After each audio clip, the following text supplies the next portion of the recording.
Hello everyone, हमारे YouTube channel current affairs connect पर आप सबका स्वागत है। आज की क्लास में हम डेली करंट अफेयर्स की सीरीज में 11 मई का करंट अफेयर डिस्कस करेंगे। तो चलिए शुरू करते हैं आज की क्लास।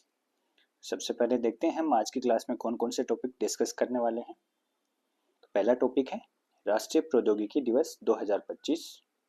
दूसरा sample registration system SRS report 2021। तीसरा भारत बौद्ध केंद्र। चौथा क्षेत्रीय एकीकृत बहु खतरा पूर्व चेतावनी प्रणाली रिम्स का चौथा मंत्री स्तरीय सम्मेलन। पांचवा अंतर्राष्ट्रीय मुद्रा कोष द्वारा पाकिस्तान को $2.3 बिलियन का बेल आउट पैकेज। छठा जापान रेलगन का परीक्षण करने वाला दुनिया का पहला देश बना। सातवां IWF world youth and junior championship 2025। आठवां दिव्य कीर्ति सिंह। नौवां 16वीं एशियन लोन बॉल्स चैंपियनशिप 2025। 10वां टॉपिक है लेई संगथेम नंगसिथोई चानू। 11वां है कोझिकोड शहर को विश्व स्वास्थ्य संगठन के global network of age friendly cities and communities की सदस्यता। 12वां सबालेंका ने गोफ को हराकर मैड्रिड ओपन का खिताब जीता। 13वां झाओ सिंटोंग विश्व स्नूकर चैंपियनशिप जीतने वाले चीन के पहले खिलाड़ी बने। 14वां भारत का पहला क्वांटम वैली टेक पार्क। 15वां यूपी एग्रीज और AI प्रज्ञा। 16वां प्रशस्त ऐप। 17वां आदिशक्ति अभियान। 18वां है ज्योति योजना। 19वां और अंतिम टॉपिक है पेपर हुआ अवशेष। तो चलिए शुरू करते हैं पहला टॉपिक राष्ट्रीय प्रौद्योगिकी दिवस 2025। तो प्रतिवर्ष 11 मई को राष्ट्रीय प्रौद्योगिकी दिवस मनाया जाता है। कब मनाया जाता है? 11 मई को प्रतिवर्ष राष्ट्रीय प्रौद्योगिकी दिवस मनाया जाता है। भारत सरकार के विज्ञान और प्रौद्योगिकी विभाग के तहत प्रौद्योगिकी विकास बोर्ड द्वारा घोषित राष्ट्रीय प्रौद्योगिकी दिवस 2025 के लिए आधिकारिक थीम है वो क्या है? यंत्र नई प्रौद्योगिकी अनुसंधान और त्वरण को आगे बढ़ाने के लिए युगांतर। यह है Yantra Yugantar for advancing new technology research and acceleration. ठीक है, तो ये इस वर्ष की राष्ट्रीय प्रौद्योगिकी दिवस की थीम है। राष्ट्रीय प्रौद्योगिकी दिवस है वो 11 मई 1998 की महत्वपूर्ण घटनाओं की याद दिलाता है जब भारत ने ऑपरेशन शक्ति के तहत सफल परमाणु परीक्षण किया था और स्वदेशी रूप से विकसित हंसा 3 विमान की पहली सफल उड़ान इस दिन की गई थी। ठीक है, पहला सफल उड़ान परीक्षण हंसा 3 जो भारत का पहला स्वदेशी रूप से विकसित विमान था हंसा 3, उसका सफल उड़ान परीक्षण किया गया था। और दूसरी घटना थी ऑपरेशन शक्ति के तहत सफल परमाणु परीक्षण। तो इन दोनों घटनाओं की याद में राष्ट्रीय प्रौद्योगिकी दिवस मनाया जाता है। तो इन उपलब्धियों के सम्मान में तत्कालीन प्रधानमंत्री अटल बिहारी वाजपेयी द्वारा 11 मई को राष्ट्रीय प्रौद्योगिकी दिवस के रूप में घोषित किया गया था। ठीक है, तो उस वक्त के जो प्रधानमंत्री थे अटल बिहारी वाजपेयी, उनके द्वारा 11 मई को राष्ट्रीय प्रौद्योगिकी दिवस घोषित किया गया था इन घटनाओं की याद में। नेक्स्ट है sample registration system SRS report 2021। ठीक है, तो ये बहुत इंपॉर्टेंट रिपोर्ट है। तो इसमें जो नए आंकड़े आए हैं वो सब हम देखेंगे। भारत के महापंजीयक द्वारा 7 मई 2025 को ये जारी की गई है। कौन जारी करता है? भारत का महापंजीयक रजिस्ट्रार जनरल ऑफ इंडिया। ठीक है, तो ये महापंजीयक है वो इसको जारी करते हैं। इसके अंतर्गत इस रिपोर्ट में बताया गया है कि जो भारत में मातृ मृत्यु दर है उस पर एक विशेष बुलेटिन जारी किया गया है। हमने कल की क्लास में भी उसके बारे में देखा था, लेकिन आज ये पूरी डिटेल में रिपोर्ट है। तो उसमें 2019 से 21 के अनुसार मातृ मृत्यु अनुपात है वो 2016 से 14 में प्रति लाख जन्मों पर 130 से 37 अंक घटकर 2019 से 21 में 93 हो गया है। अभी कितना है? 93 हो गया। और 2014 से 16 में कितना था? 130 था।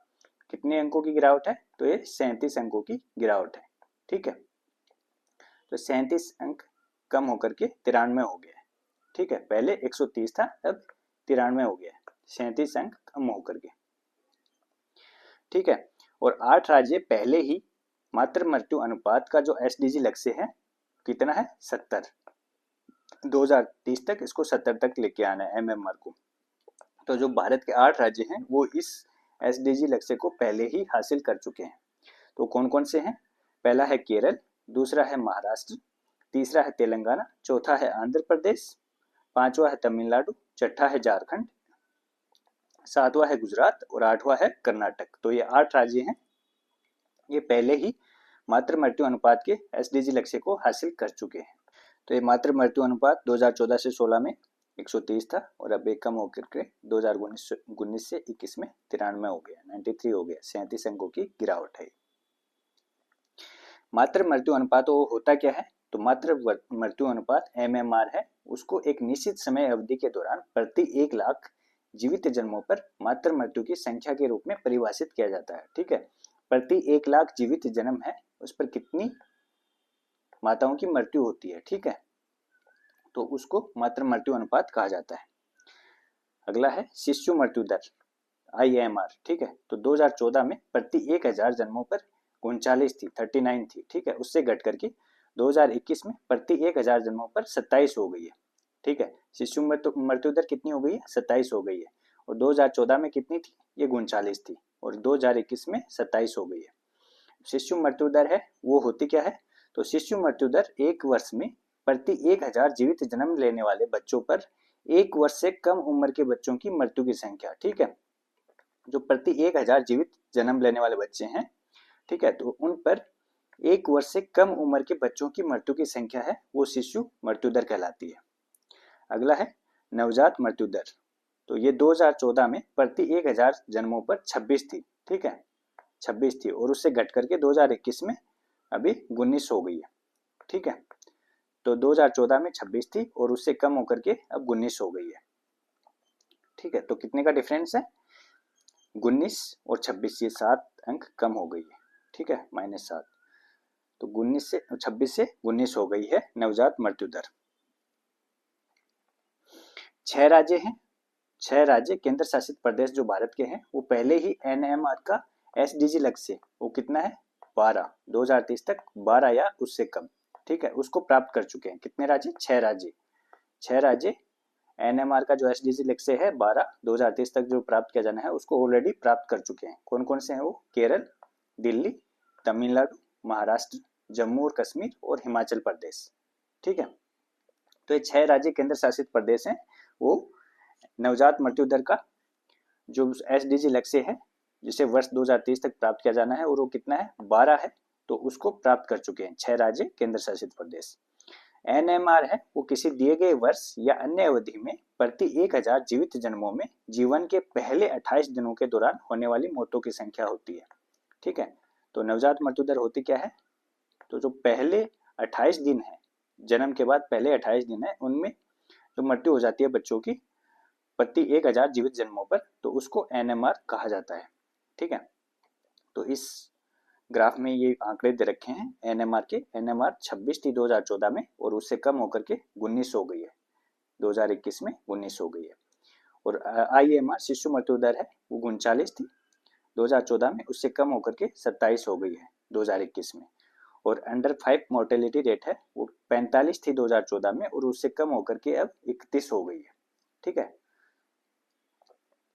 आगे देखते हैं 5 वर्ष से कम आयु के बच्चों की मृत्यु दर अंडर 5 मोर्टेलिटी रेट 2014 में प्रति 1000 जन्मों पर 45 से कम होकर के 2021 में 31 हो गई है। ठीक है, अभी ये 31 हो गई है, 45 से 31 हो गई है। और भारत के 12 राज्य या 12 राज्य और केंद्र शासित प्रदेश हैं वो पहले से ही अंडर 5 मोर्टेलिटी रेट का जो SDG लक्ष्य है वो कितना है? 25, 2030 तक 25, उसको प्राप्त कर चुके हैं 12 राज्य। ठीक है, कौन कौन से हैं? केरल, दिल्ली, तमिलनाडु, जम्मू और कश्मीर, महाराष्ट्र, पश्चिम बंगाल, कर्नाटक, पंजाब, तेलंगाना, हिमाचल प्रदेश, आंध्र प्रदेश और गुजरात। तो ये 12 राज्य अंडर 5 मोर्टेलिटी रेट के SDG लक्ष्य को प्राप्त कर चुके हैं। अंडर 5 मोर्टेलिटी रेट है वो किसी विशिष्ट वर्ष या अवधि में प्रति 1000 जीवित जन्मों में 5 वर्ष से कम आयु के बच्चों की मृत्यु दर को संदर्भित करती है।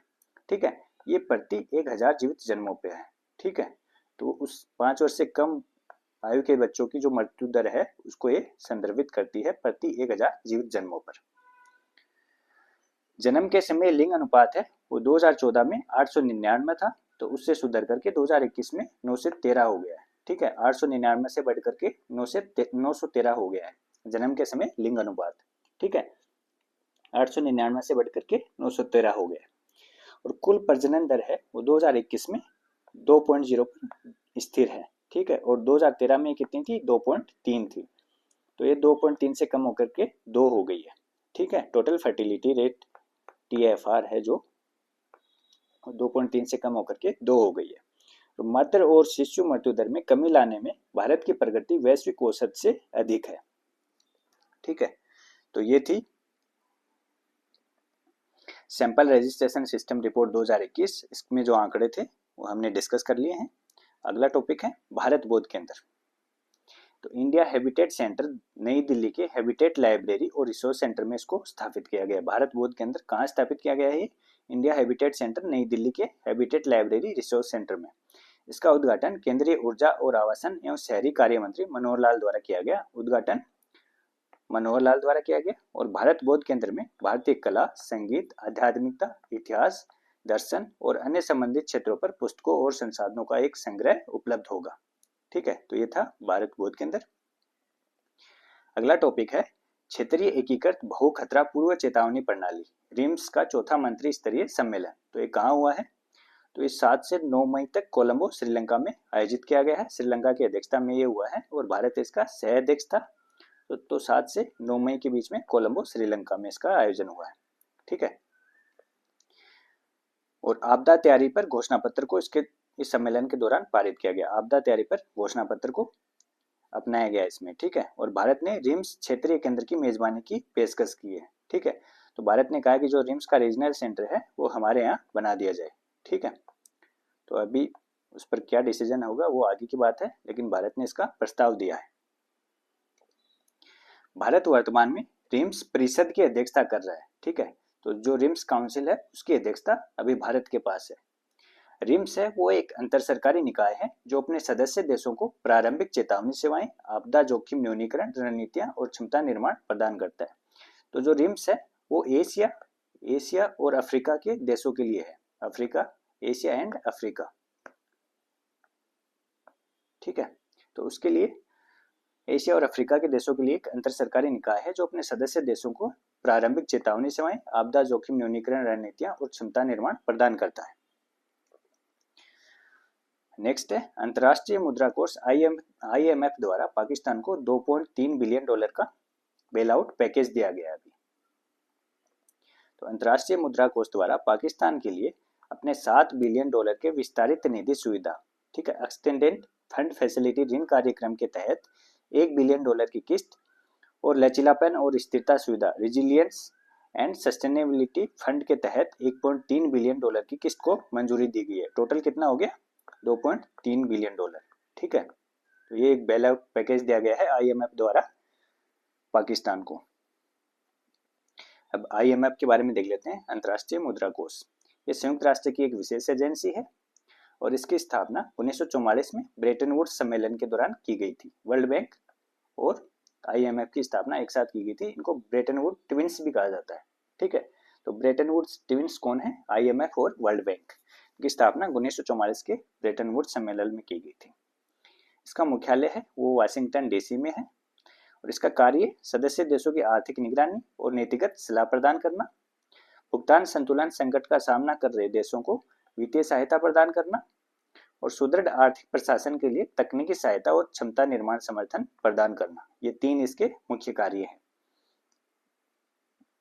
ठीक है, और वर्तमान में इसके 190 देश सदस्य हैं। ठीक है, और प्रत्येक सदस्य अपने आर्थिक आकार और प्रदर्शन के आधार पर एक कोटा का योगदान देता है जो उसकी मतदान शक्ति और वित्त पोषण तक पहुंच निर्धारित करता है। प्रत्येक देश का एक कोटा होता है इसमें। IMF में प्रत्येक देश का एक कोटा होता है, वो उसके आर्थिक आकार और प्रदर्शन के आधार पर डिसाइड होता है। ठीक है, तो उसके लिए जो मतदान का कोटा है, ठीक है, उसके लिए एक सूत्र है। तो वो सूत्र क्या है? तो कोटा के प्रति 1 लाख SDR पर 1 वोट प्लस मूल वोट। ठीक है, तो प्रत्येक देश के कुछ मूल वोट होते हैं और जो कोटा के प्रति 1 लाख SDR है उस पर 1 वोट। ठीक है, तो जिसका जितना SDR ज्यादा होगा उसके उतने ज्यादा वोट। SDR क्या है? तो SDR विशेष आहरण अधिकार है। ये IMF द्वारा निर्मित एक अंतर्राष्ट्रीय आरक्षित परिसंपत्ति है, ये मुद्रा नहीं है। ठीक है, IMF द्वारा निर्मित एक आरक्षित परिसंपत्ति है, लेकिन सदस्य देशों के बीच ये मुद्रा तो नहीं है, लेकिन सदस्य देशों के बीच उसे स्वतंत्र रूप से प्रयोग करने योग्य मुद्राओं के लिए विनिमय किया जा सकता है। ठीक है, स्वतंत्र जो सदस्य देश है उनके बीच में इसका एक्सचेंज हो सकता है। बोर्ड ऑफ गवर्नर्स आमतौर पर वित्त मंत्री या केंद्रीय बैंक के गवर्नर हैं, वो IMF का सर्वोच्च निर्णय लेने वाला निकाय होता है, बोर्ड ऑफ गवर्नर्स। ठीक है, जिसमें वित्त मंत्री या केंद्रीय बैंक के गवर्नर शामिल होते हैं सदस्य देशों के। और इसका जो IMF का जो दिल्ली का कार्य है, जो दैनिक कार्य है, वो 24 सदस्यीय कार्यकारी बोर्ड द्वारा संचालित किया जाता है। 24 सदस्यीय कार्यकारी बोर्ड द्वारा संचालित किया जाता है। और इसका जो प्रबंध निदेशक होता है वो प्राय यूरोप से होता है। ठीक है, और ये कार्यकारी बोर्ड का अध्यक्ष होता है और IMF स्टाफ का नेतृत्व करता है। और वर्तमान में इसके प्रबंध निदेशक कौन है? क्रिस्टालिना जॉर्जिवा, ये बुल्गारिया की है। क्रिस्टालिना जॉर्जिवा बुल्गारिया की है, IMF की प्रबंध निदेशक। अगला टॉपिक है, जापान रेलगन का परीक्षण करने वाला दुनिया का पहला देश बना। ठीक है, रेलगन का परीक्षण किया है जापान ने और ये ऐसा करने वाला विश्व का पहला देश है। ठीक है, तो रेलगन क्या होती है? ये उन्नत इलेक्ट्रोमैग्नेटिक रेलगन, इलेक्ट्रोमैग्नेटिक रेलगन होती है ये। इसका समुद्री परीक्षण की जापान ने पुष्टि की है। ठीक है, ये परीक्षण योकोसुका स्थित नौसैनिक परीक्षण पोत JS असुका पर किया गया। ठीक है, रेलगन एक विद्युत चुंबकीय प्रणाली है जो पारंपरिक विस्फोटकों के बजाय चुंबकीय बल इलेक्ट्रोमैग्नेटिक फोर्स का उपयोग करके प्रोजेक्टाइल को अत्यधिक वेग से लॉन्च करती है। ठीक है, तो एक विद्युत चुंबकीय प्रणाली है रेलगन जो पारंपरिक विस्फोटकों के बजाय चुंबकीय बल का उपयोग करके प्रोजेक्टाइल को अत्यधिक वेग से लॉन्च करती है।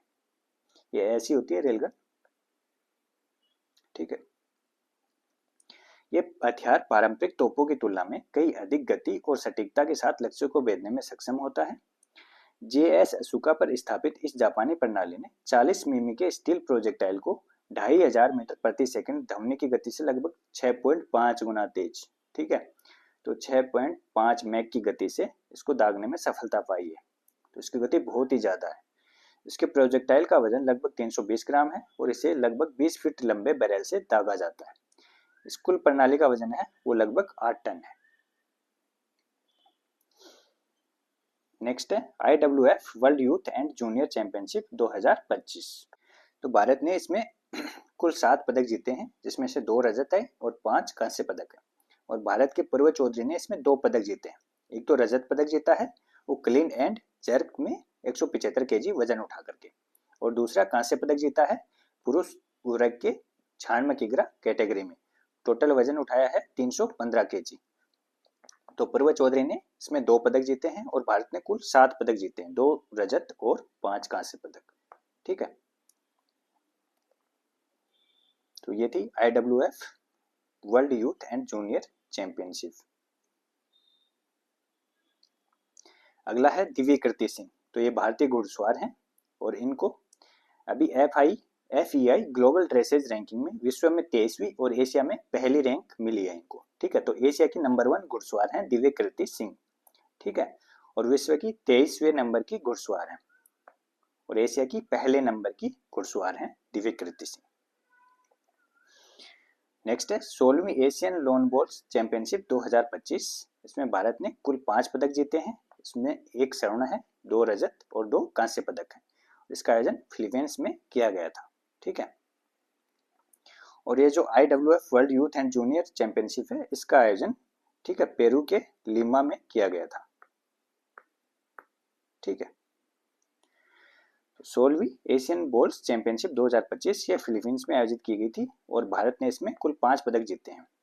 इसमें 1 गोल्ड है, ठीक है, 2 सिल्वर हैं और 2 ब्रोंज हैं। अगला टॉपिक है लेइसेंगथेम नंगसिथाई चानू। ये भारत की जूडो खिलाड़ी हैं। लेइसेंगथेम नंगसिथोई चानू ये भारत की जूडो खिलाड़ी हैं और इन्होंने अभी हाल ही में इस्तांबुल जूनियर यूरोपियन कप 2025 में जूनियर महिला 52 किग्रा कैटेगरी में स्वर्ण पदक जीता है। जूनियर महिला 52 kg कैटेगरी में गोल्ड जीता है इन्होंने इस्तांबुल जूनियर यूरोपियन कप 2025 में। और ये जो इस्तांबुल जूनियर यूरोपियन कप 2025 है, ये 3 से 4 मई तक इस्तांबुल तुर्की में आयोजित किया गया था। अगला है कोझिकोड शहर को विश्व स्वास्थ्य संगठन के global network of age friendly cities and communities की सदस्यता प्रदान की गई है। किसको? कोझिकोड को। ये केरल का शहर है कोझिकोड, इसको WHO के global network of age friendly cities and communities का मेंबर बनाया गया है। इस सदस्यता के साथ केरल का कोझिकोड उन शहरों के नेटवर्क में शामिल हो गया है जो बुजुर्गों की सहायता करने के उद्देश्य से नीतियां बनाते हैं, सेवाएं प्रदान करते हैं और बुनियादी ढांचा विकसित करते हैं और बुढ़ापे में उन्हें स्वस्थ, सक्रिय और रचनात्मक बने रहने में मदद करते हैं। तो global network of age friendly cities and communities है क्या? तो इसकी स्थापना 2010 में की गई थी। ये एक संगठन है, ठीक है। इसकी स्थापना 2010 में हुई थी GNAFCC की, और ये 51 देशों से इसके 1300 सदस्य हैं। 51 कंट्रीज से 1300 शहर इसके सदस्य हैं, ठीक है। और इसका उद्देश्य दुनिया भर के शहरों, समुदायों और संगठनों को उनके समुदायों को वृद्धावस्था के लिए बेहतरीन स्थान बनाने के लिए साझा दृष्टिकोण के साथ जोड़ना है, ठीक है। तो जो सीनियर सिटीजन है उनके लिए नीतियां बनाना, बुनियादी ढांचा विकसित करना और सेवाएं प्रदान करना, ठीक है, उनका अच्छे से ख्याल करना, ये इसका उद्देश्य है global network of age friendly cities and communities का। और ये WHO विश्व स्वास्थ्य संगठन का एक संगठन है, ठीक है। नेक्स्ट है, सबालेंका ने गोफ को हराकर मैड्रिड ओपन का खिताब जीता। तो विश्व की नंबर 1 टेनिस खिलाड़ी आर्यना सबालेंका, ये बेलारूस की खिलाड़ी हैं। इन्होंने चौथी वरीयता प्राप्त कोको गोफ को 6-3, 7-6, 3 से हराकर अपना तीसरा मैड्रिड ओपन जीता है, ठीक है। तीसरी बार मैड्रिड ओपन का खिताब जीता है आर्यना सबालेंका ने कोको गोफ को हरा करके, और ये बेलारूस की खिलाड़ी है। नेक्स्ट है, झाओ सिंगटोंग विश्व स्नूकर चैंपियनशिप जीतने वाले चीन के पहले खिलाड़ी बने। झाओ सिंगटोन ने विश्व स्नूकर चैंपियनशिप का खिताब जीता है और ये खिताब जीतने वाले चीन के पहले खिलाड़ी हैं। इन्होंने वेल्स के मार्क विलियम्स को 18-12 से हराया है, ठीक है। वेल्स के मार्क विलियम्स को 18-12 से हराया है, ठीक है। तो इंग्लैंड एंड वेल्स के मार्क विलियम्स हैं, उनको 18-12 से हरा करके झाओ सिंगटोन ने विश्व स्नूकर चैंपियनशिप जीती है। नेक्स्ट है, भारत का पहला क्वांटम वैली टेक पार्क। तो भारत का पहला क्वांटम वैली टेक पार्क कहाँ स्थापित किया जाएगा? तो ये आंध्र प्रदेश की राजधानी अमरावती में स्थापित किया जाएगा, और इसके लिए आंध्र प्रदेश सरकार, IBM, TCS और L&T के बीच एक समझौता ज्ञापन पर हस्ताक्षर हुआ है, ठीक है। IBM, TCS और L&T और आंध्र प्रदेश सरकार के बीच में एक समझौता ज्ञापन हस्ताक्षर किया गया है, और ये आंध्र प्रदेश की राजधानी अमरावती में स्थापित किया जाएगा। नेक्स्ट है, यूपी एग्रीज और AI प्रज्ञा। तो ये उत्तर प्रदेश सरकार द्वारा विश्व बैंक की सहायता से प्रारंभ की गई पहल है। यूपी एग्रीज और AI प्रज्ञा यूपी सरकार की पहल है और वर्ल्ड बैंक की सहायता से इनको प्रारंभ किया गया है। यूपी एग्रीज है वो कृषि उत्पादकता बढ़ाने के लिए प्रारंभ की गई है, और जो AI प्रज्ञा है उसके अंतर्गत 10 लाख युवाओं को आर्टिफिशियल इंटेलिजेंस AI में प्रशिक्षित किया जाएगा, ठीक है। तो AI की ट्रेनिंग दी जाएगी 10 लाख युवाओं को AI प्रज्ञा के अंतर्गत, और ये यूपी सरकार की पहल है, वर्ल्ड बैंक की सहायता से प्रारंभ की गई है। नेक्स्ट है, प्रशस्त ऐप।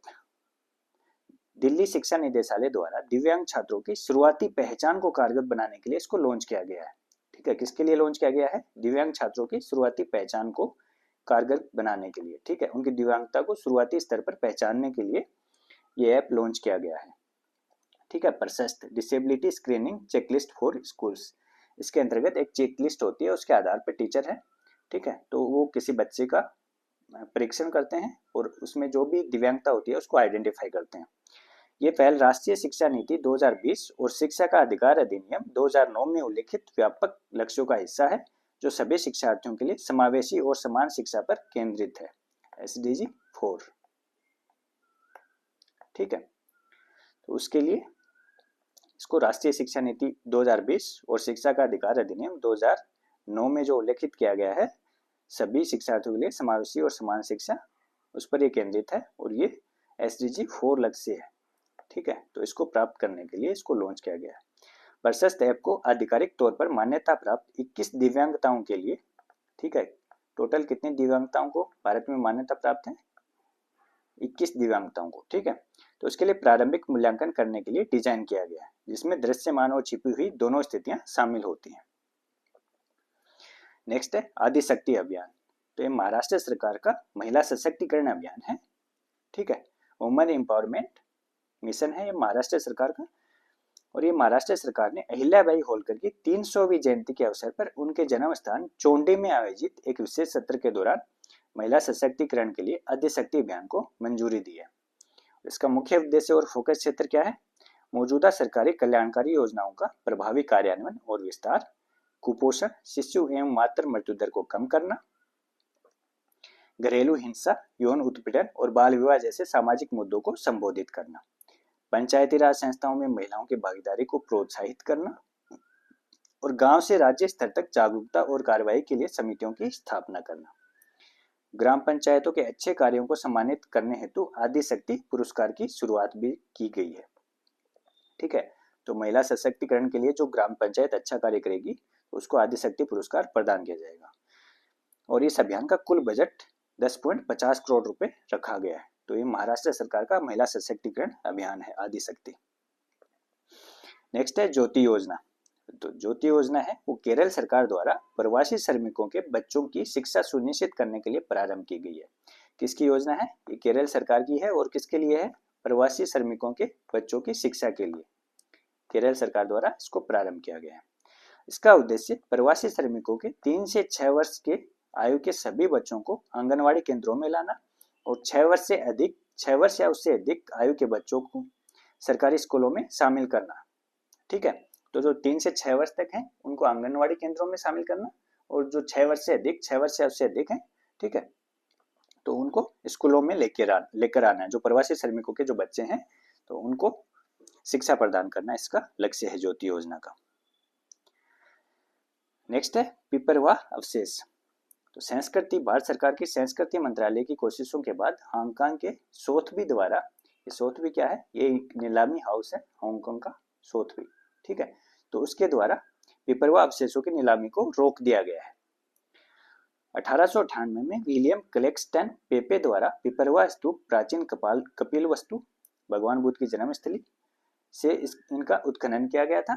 ठीक है, और इन अवशेषों में हड्डियों के टुकड़े, क्रिस्टल और सोप स्टोन के ताबूत, बलुआ पत्थर का संदूक और सोने के आभूषण और रत्न जैसे उपहार शामिल हैं। ठीक है, और ब्राह्मी लिपि में एक शिलालेख से पता चलता है कि ये अवशेष बुद्ध के हैं जिन्हें शाक्य वंश द्वारा जमा किया गया था। ठीक है, तो इनकी नीलामी है वो सोथवी द्वारा भारत सरकार के अनुरोध पर अभी रोक दी गई है। ठीक है, तो ये थी आज की क्लास। अगर आपको क्लास पसंद आई हो तो शेयर, सब्सक्राइब और लाइक जरूर कीजिएगा। मिलते हैं अगली क्लास।